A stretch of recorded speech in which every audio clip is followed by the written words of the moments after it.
Okay. Greetings. It's nice to be here. Is that the right volume? Okay. Need to have a clicker here. Yeah, it's been a while since I've given a presentation here. I graduated in '77 with a Ph.D. in sociology, and I quickly got out of the ivory tower and went to do things. I was going to say in the real world, but that would probably not be very nice. But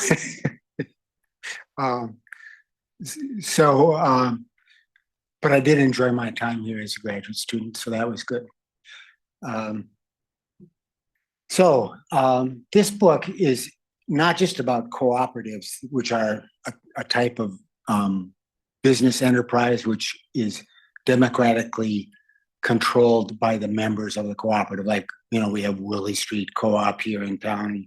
Union Cab is controlled by the workers who work there. There are mutual insurance companies like American Family.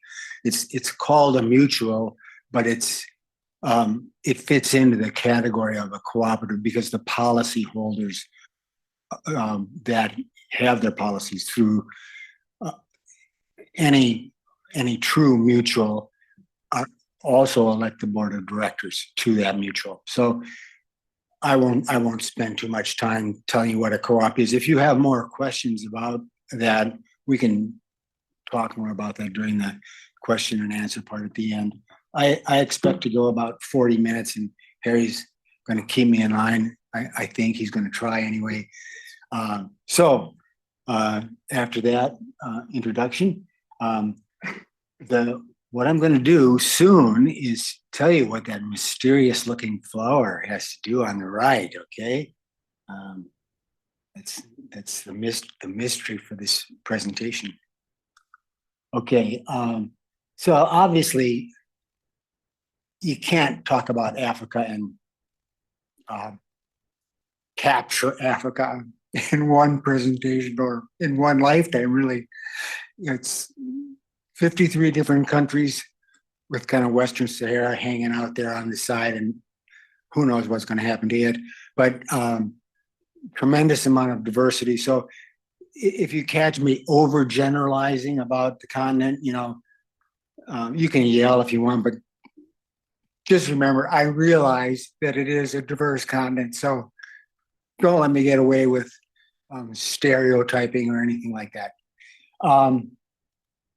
What I'm doing in this book and in this presentation is not just talking about co-ops. They're actually a relatively small part of what's in the book.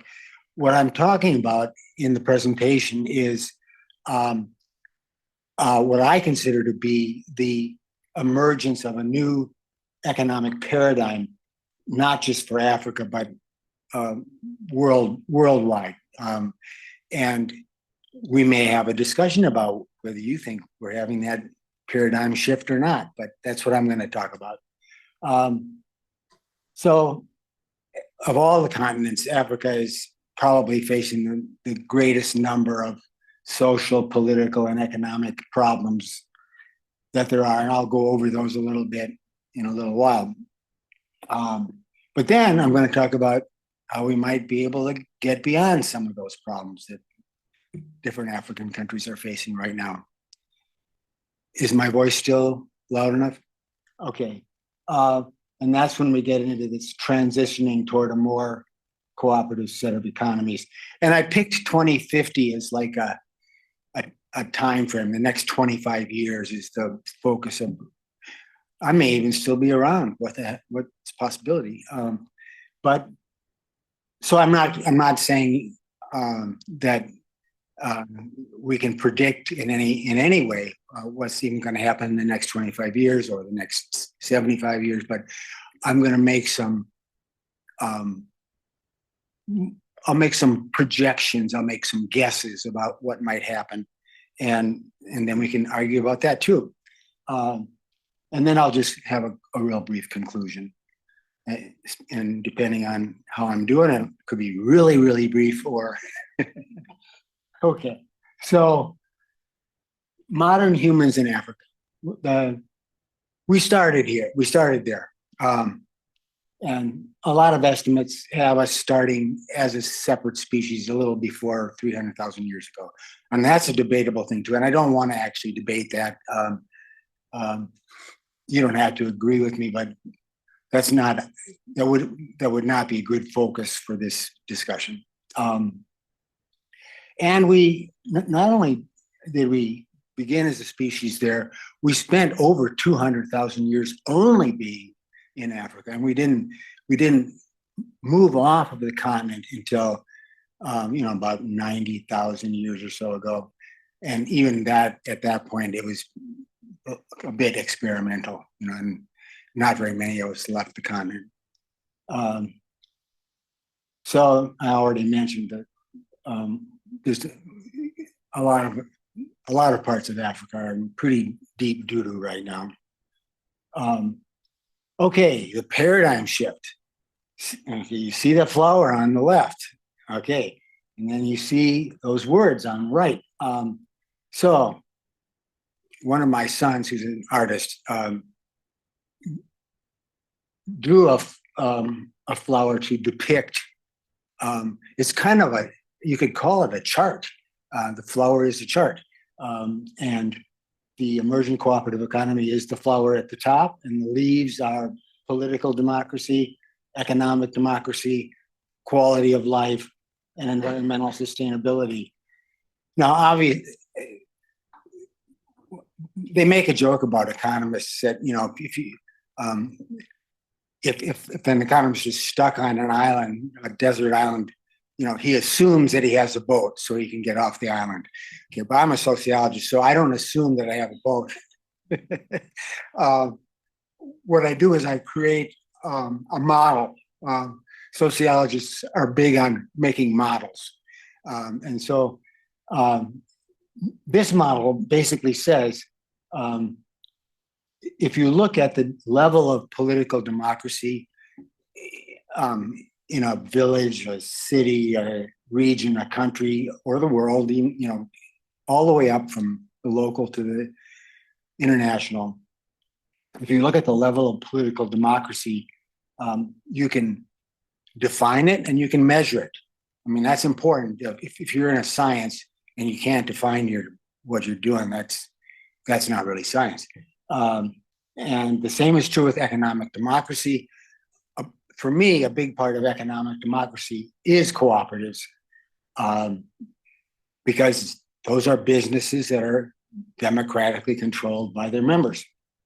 But it also includes other parts of civil society like labor, consumers, small businesses. They're all part of civil society, and the extent to which they have some control over their lives is a measure of economic democracy. Now, I didn't do a really good job of I only have one lifetime to do all of this in, of going into detail on the other kinds of economic democracy. I'm mostly focused on co-ops, but I'll make this strong assertion that that labor issues, consumer issues, small business issues, all of them can be quantified and measured over time, and you can look at whether economic democracy is increasing or decreasing in a particular country or in the world or wherever. Quality of life. What I do with that concept is I relate it to the UN's development goals. How many of you have heard of the Millennium Development Goals? How about the Sustainable Development Goals? And okay, I'm getting, half the class or so. So every one of the neat thing about the UN Development Goals, which were first initiated in 2000, and they went through a 15-year period, and they were called the Millennium Development Goals. And then from 2016 to 2030, we're kind of in the middle of what they are now calling the Sustainable Development Goals. And I'm guessing that in 2031, we're going to have some new kind of development goals. And I'd make that a 20-year period, so it'd get it up to 2050. You know, why end in 2045? That's just an off year, right? But all of those are measurable. You know, it's like extreme poverty is a measurable thing. Maternal mortality, you know, infant mortality, all of the elements in the sustainable and the Millennium Development Goals are measurable things, and they have been measured over time. So that's a cool thing. It's and if I had to go make them up all myself, you know, I'd still be, you know, like in the early part of the book. So I just, when something already exists, I borrow it from wherever it is.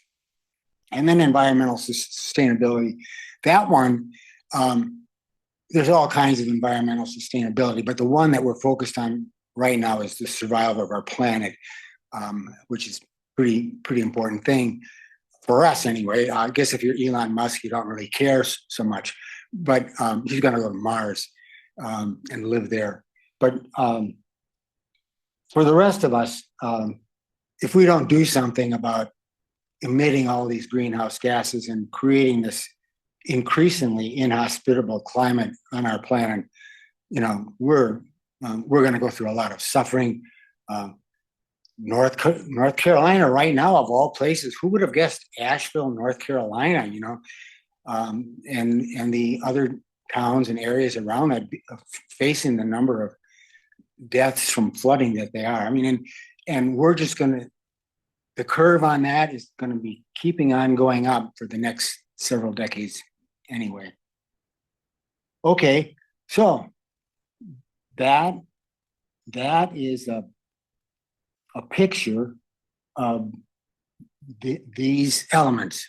And why I call it a paradigm, I guess I don't call it a paradigm on that page, but I'll go back to this one. I think most of you know what a paradigm is. It's a way you view the world, and or the way that you view changes in the world. You know, like a long time ago, people used to think that the Earth was the center of the universe, and then they some scientists came up with some evidence that, you know, we can't really predict the movement of the planets or the stars if we assume that the Earth is the center of the universe. So they changed it to being a sun-centered universe. Of course, that isn't right either, but it provided better predictive ability than assuming that the Earth was the center. So I am positing with my paradigm shift that over the next 25 years, we can get on a course. The reason I use the word emerging in my title is that we're not going to, it's not like we're going to hit utopia in 2050. Nah, we're not. But we could, on all those dimensions that I have here, on a world average, we could be moving toward a better world in all four of these dimensions. And those four dimensions sum up to being what I call the emerging cooperative economy. There's no guarantee that that's going to happen, but what I do in the book is make a case that it could happen, and I show some of the ways in which it could happen, that we could move in a positive direction on all four of those components of the cooperative economy. Okay, and I'm going to go through one at a time the current status. What's the, speaking of time, 12:20. I got, okay. You got 12:25? 25. I got 25 more minutes? Oh, great. Okay, so for each of the four predictive variables for what I call the emerging cooperative economy, here is the current status of Africa. And remember, I'm overgeneralizing here, and keep me honest. So the Economist magazine, many of you are familiar with that. Every year they put out a democracy index, and they've been doing it since 2006. And it covers not all, but almost all of the countries in the world. And so you've got this annual measurement from 2006 through 2023. And at the end of this year, you'll have 24 in there too, which shows the movement of all of the countries and the world as a whole and the continents and all of that. And overall, we've reduced our level of democracy in the world since 2006, not by a huge amount, but right now, 45 or about right now, 45% of the people in the world either live in full or flawed democracies. And we live in a flawed democracy mainly because of Trump and what happened in the 2020 election. That's just a personal opinion. But okay, so if you look at Africa, the only full democracy that The Economist identifies for Africa is Mauritius. They identify how many got there? 6 flawed democracies: Botswana, Cabo Verde, Ghana, Lesotho, Namibia, and South Africa.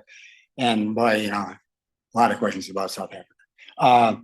And then there are 15 what they call hybrid regimes. So they don't quite make it up to the level of being a democracy, but they have some elements that are democratic and some that are authoritarian. So they're kind of a combination of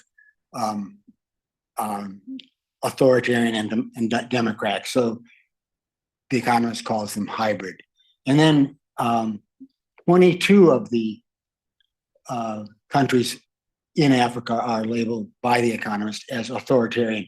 By the way, if you add this all up, it doesn't equal 53 because there's some, I bet some of you astutely noticed that, there are some African countries that are not included in the Economist Index. So what could I do? I wasn't going to do my own analysis for the last, how many years is that? So this does give a pretty good picture of the distribution of different kinds of political systems in Africa. Okay, now I'm going to economic democracy, and I'm just looking at co-ops. I'm not going to talk about labor unions or consumer organizations or small businesses, but if you just look at co-ops, there was a study done in 2014 by the UN, sort of by the UN, and they identified the percentage, no, I have to phrase this correctly, the co-op membership as a percentage of the population. The reason why it's not the percentage of the population is that some people are a member of multiple co-ops. So I probably am a member of 5 different co-ops. So I count for 5 memberships, even though I'm only one person. So those percentages doesn't mean that 21% of Rwandans are members of co-ops. It means that the number of memberships in co-ops equals 21% of the Rwandan population. And as you see, I got these in order of the percentage of memberships. And so those are, I went down to 10%, Burkina Faso with 10%. And then all of Africa, by this measure, has less than 3% memberships in co-ops. And the world, by this measure, has 16%. One of the problems with this is that this is not longitudinal data. This was done at one point in time in 2014. It should be done at least every 5 years in order to be able to measure, are we getting better or worse on this measure? And we don't know. And I complain every year to the International Cooperative Alliance, damn it, you guys, you should be measuring this more often, but they don't listen to me. Okay, instead of listing the 17 different measures of quality of life that are in the Sustainable Development Index, which you can all go do if you want to, I just picked the very first one and kind of their go-to one, along with hunger. And the goal of the Sustainable Development Goals is to eliminate extreme poverty and to eliminate hunger by 2030.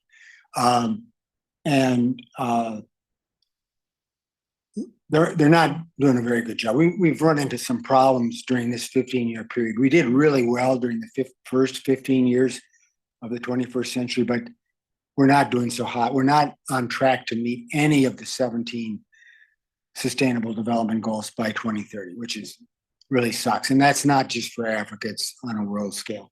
But here, just as one statistic, the extreme poverty, which is identified on your purchasing, based on your purchasing power,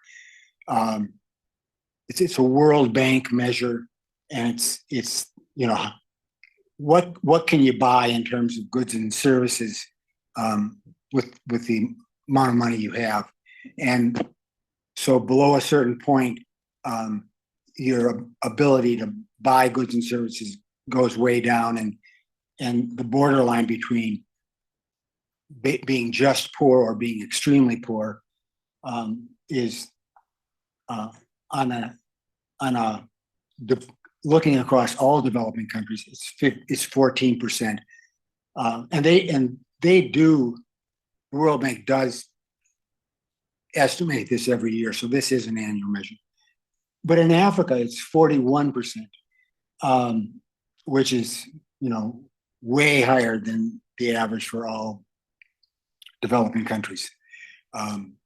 Most of the developing world in Asia made a huge improvement in reducing their level of extreme poverty between 2000 and 2015. Africa made some improvement, but not anywhere near what the big Asian countries did. And China and India, of course, because of their huge populations, had a big role in reducing extreme poverty in developing countries. Okay, one more variable. This one, there's an irony in this one, because of all the regions of the world, Africa accounts for the lowest proportion of greenhouse gas emissions. It's even though there are about 1.5 billion people in Africa right now. I don't know. Is that about? I think that's the right ballpark. They just produce 4% of the world's emissions, even though they account for a much larger. They account for between 15 and 20% of the world's population. So very little emissions, but Africa as a whole has the largest negative impact from greenhouse gas emissions. So they're not making the problem primarily, but they're getting shafted by the problem primarily, more than any other region of the world. So now I'm jumping to the opportunities for change. What does that bell mean? 12:30. Okay. So now I'm jumping from what the current situation is in Africa on those 4 variables to some of the things that might affect our ability in the next 25 years to move Africa more toward the cooperative economy. So I start out with young people. Africa has the highest percentage of youth in the world. I think the median age might be 20 in Africa, and in every other continent, especially the old continents like Europe and North America, we got a lot of old folks like me, even him a little bit,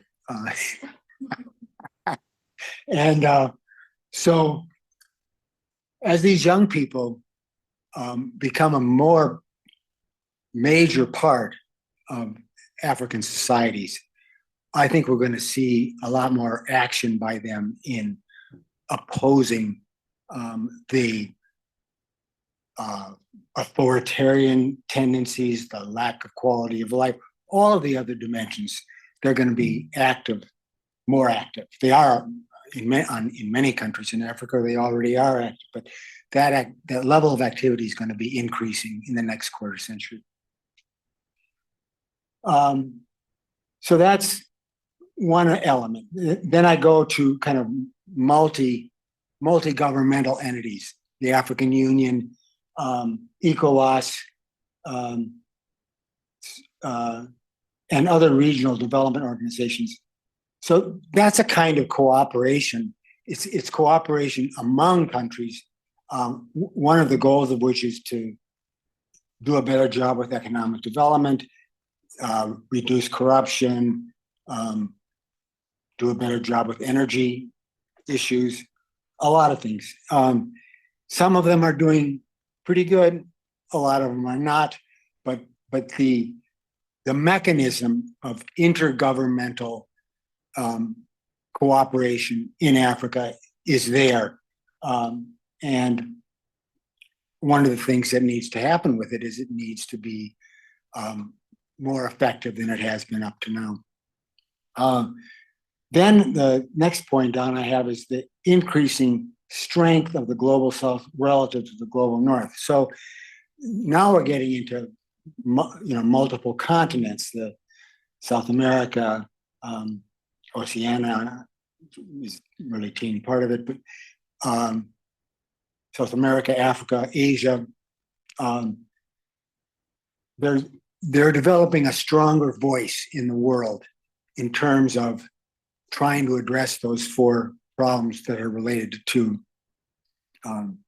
cooperative world economy.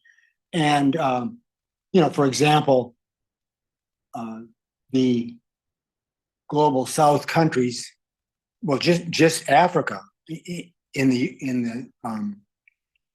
United Nations has 53 members.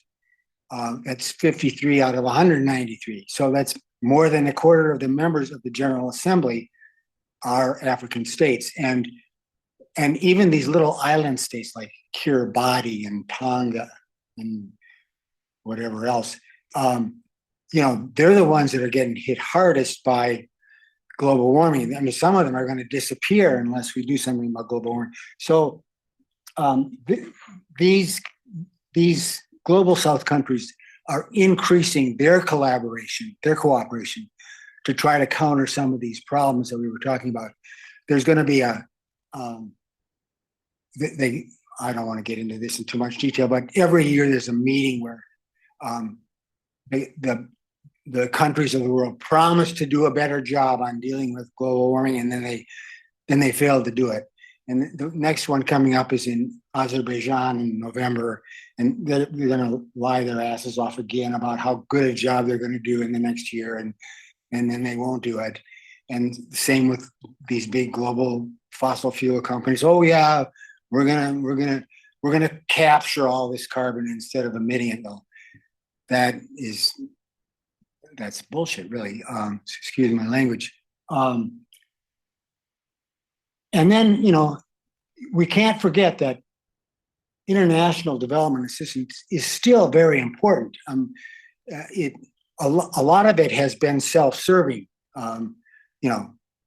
during what I would call the more neo-colonial phase, the post-World War II period.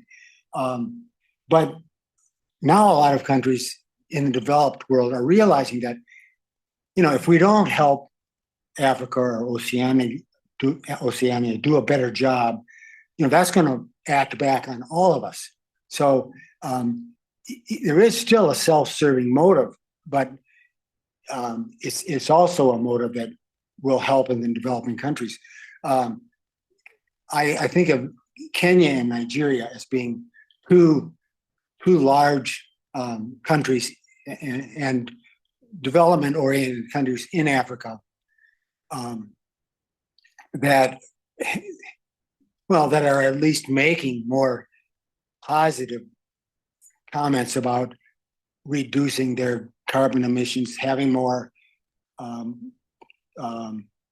electric scooters, electric vehicles, and trying to reduce their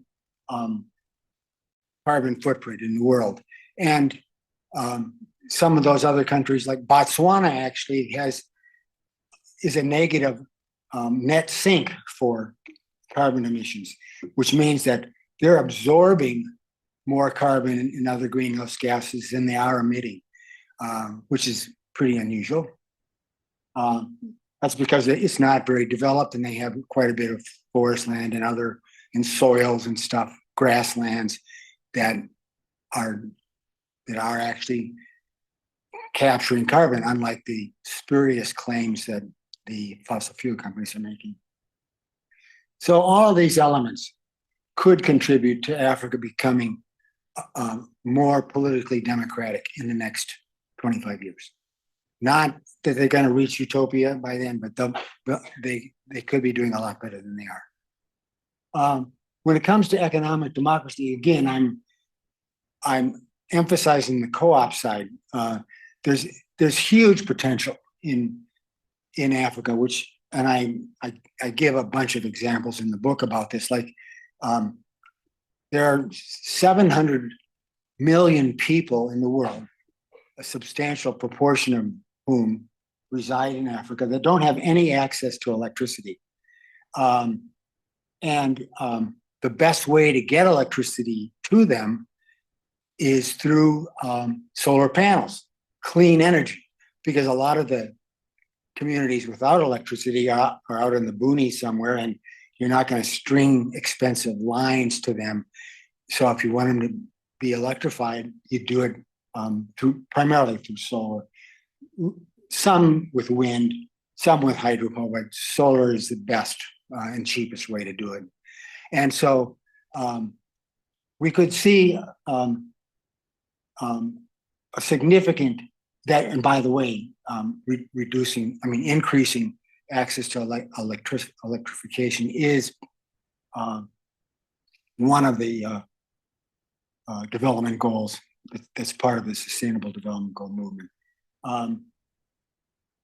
Healthcare co-ops, God, the having community-based healthcare in African countries, not relying on these really mostly incompetent and inadequate government health services, and getting healthcare down to the community level where residents of villages and other communities are learning to take care of a lot of their own health needs. For example, I mentioned before, reducing the rate of maternal and child mortality. A lot can be done with fairly simple improvements. Did I go back a slide? No. I'm still talking about co-ops, but you can organize community-based co-ops to address a lot of the problems that Africa has. And probably most of you don't know that the United Nations has declared 2025 as the International Year of Cooperatives. How many knew that? Nobody knew that. They're not advertising well enough.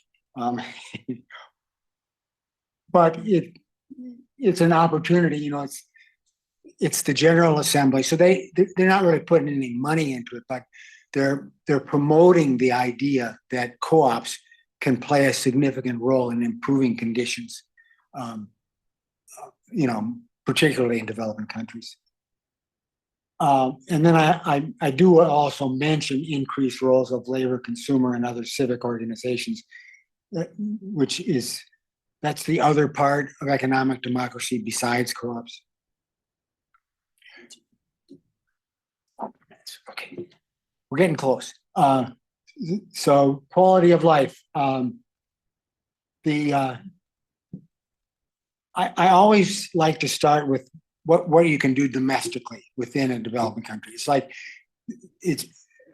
you might get aid from somewhere else, but if you really want to solve a lot of these problems, the primary impetus for it has to come locally within countries. So popular pressure for quality of life related reforms. The UN Development Goals program is part of that pressure. Increased role of co-ops in achieving UN development goals, which I already alluded to. And then international assistance. Again, there is a lot of money out there in the developed world that could go toward improving the quality of life in developing countries, including in Africa. And more of it should be.